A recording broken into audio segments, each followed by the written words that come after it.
Halo semuanya, sebentar lagi Idul Fitri dan pastinya kita semua akan saling mengucapkan selamat kan? Tapi, pernah nggak sih kita berhenti sejenak dan bertanya, dari mana sebetulnya semua ucapan selamat yang kita kenal itu berasal? Kita pasti udah nggak asing lagi lah ya sama ucapan-ucapan ini. Mulai dari Minal Aidin wal Faizin yang kayaknya jadi lagu wajib, sampai mohon maaf lahir batin yang tulus banget. Rasanya inilah soundtrack kemenangan kita setelah sebulan penuh berpuasa. Nah, ini dia nih pertanyaan utamanya. Apa jangan-jangan ada versi yang lebih asli? Yuk kita telusuri bareng-bareng kisah sesungguhnya di balik tradisi yang udah mendarah daging ini. Siap? Oke, untuk membedah ini semua, kita mulai dari yang paling sering kita dengar. Mari kita lihat lebih dekat beberapa ucapan paling populer yang kita pakai sekarang, dan kita coba cari tahu apa sih makna sebenarnya? Yang pertama, Minal Aidin wal Faizin. Ini mungkin juara satunya ya. Artinya sih indah banget, sebuah doa supaya kita kembali dan menang.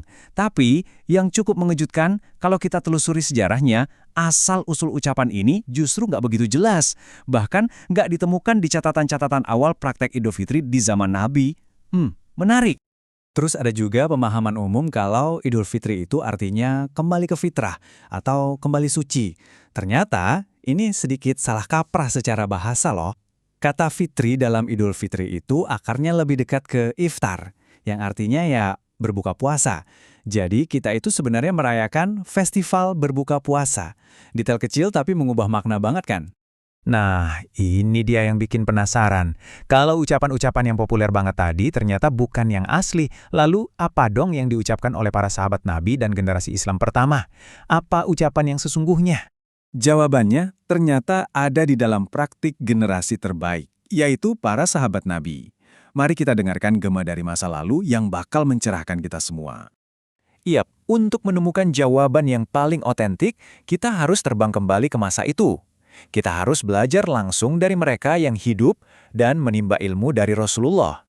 Dan ternyata, inilah dia jawabannya. Sebuah kalimat yang singkat tapi luar biasa dalam maknanya. Taqabbalallahu minna wa minkum. Ini bukan sekedar ucapan selamat biasa. Ini adalah sebuah doa yang tulus, yang tercatat langsung dari praktek para sahabat. Kisah di baliknya pun sederhana dan menyentuh. Jadi, ada seorang dari generasi setelah sahabat yang bertemu dengan sahabat Nabi di hari Idul Fitri, lalu ia mengucapkan doa ini. Dan sang sahabat langsung mengamini dan menjawab dengan doa yang sama. Ini bukti nyata kalau ucapan ini tuh udah jadi kebiasaan yang hidup di antara mereka. Tapi tunggu dulu, ini bukan cuma soal fakta sejarah. Ucapan ini punya koneksi yang super dalam dengan tujuan spiritual Idul Fitri itu sendiri. Ini bukan kebetulan sama sekali. Ternyata, doa taqabbalallahu minna wa minkum ini adalah cerminan langsung dari apa yang Allah firmankan dalam Al-Quran tentang tujuan Ramadan. Jadi, setelah sebulan penuh kita beribadah, doa inilah yang menjadi puncak dari semua harapan kita.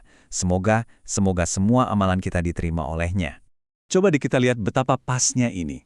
Satu doa sederhana ini ternyata merangkum 3 pilar utama Idul Fitri yang ada di Al-Quran. Pertama, sebagai pengakuan bahwa kita sudah menyelesaikan ibadah. Kedua, sebagai bentuk kita menganggungkan Allah.